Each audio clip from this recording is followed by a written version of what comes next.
జనసేన పార్టీలో కాపులకి నామినేటెడ్ పదవుల్లో సరైన ప్రాధాన్యం ఇవ్వటం లేదని ఆ పార్టీ నేత కాపునాడు అధ్యక్షుడు కొమ్ముల కొండలరావు ఆరోపించారు. మార్కెట్ కమిటీ చైర్మన్ పదవికి వైసీపీకి రాజీనామా చేసి జనసేన పార్టీలో చేరినట్లు తెలిపారు. ఇసుక మట్టి మాఫియాదారులు తనను విమర్శించడాన్ని తప్పుబట్టారు. కొంతమంది వైసీపీలో ఉండి జనసేనలో పెత్తనం చలాయిస్తున్నారని ఆరోపించారు. తానెప్పుడు ప్రజల పక్షమేనని కొండలరావు అన్నారు.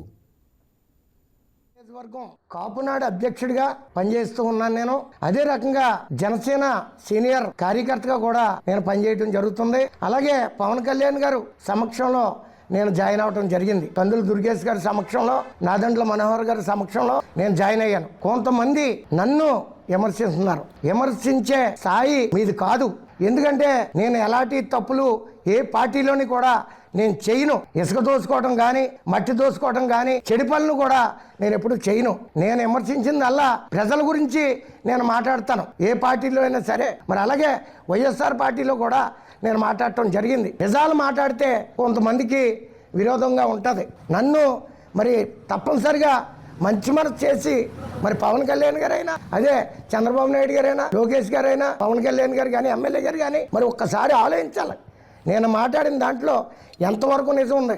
వీళ్ళు ఎప్పుడు వచ్చారు, వైఎస్ఆర్ పార్టీ నుంచి ఎప్పుడు కండవ కప్పుకున్నారో, వైఎస్ఆర్ పార్టీ నుంచి ఎప్పుడు రాజీనామా చేశారు, ఎప్పుడు జనసేనలో జాయిన్ అయ్యారు. మరి ఇలా గౌరవనీయులైన ఎమ్మెల్యే గారు కూడా ఎవరెవరు తిరుగుతున్నారు అన్నది ఒక్కసారి ఆలోచించండి.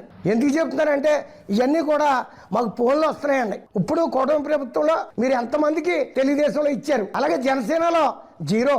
ఒకసారి ఆలోచించండి, పెద్దన్న పాత్ర వహించండి కాపు సోదరులారా అని చెప్పేసి పవన్ కళ్యాణ్ గారు చెప్తేనే మేము ఇలా కూటమి ప్రభుత్వాన్ని అధికారంలోకి తీసుకురావడం జరిగింది. అన్ని కులాల వాళ్ళని కలుపుకుని మేము చెప్పులు అరిగేటట్టు జెండాలు 3 జెండాలు మోసుకుని, జనసేన, తెలుగుదేశం, బీజేపీ జెండా మోసుకుని మేము ఇలా కూటమి ప్రభుత్వం అధికారంలోకి తెచ్చాం. Please subscribe to YK TV Network. Please subscribe to YK TV. Please watch YK News.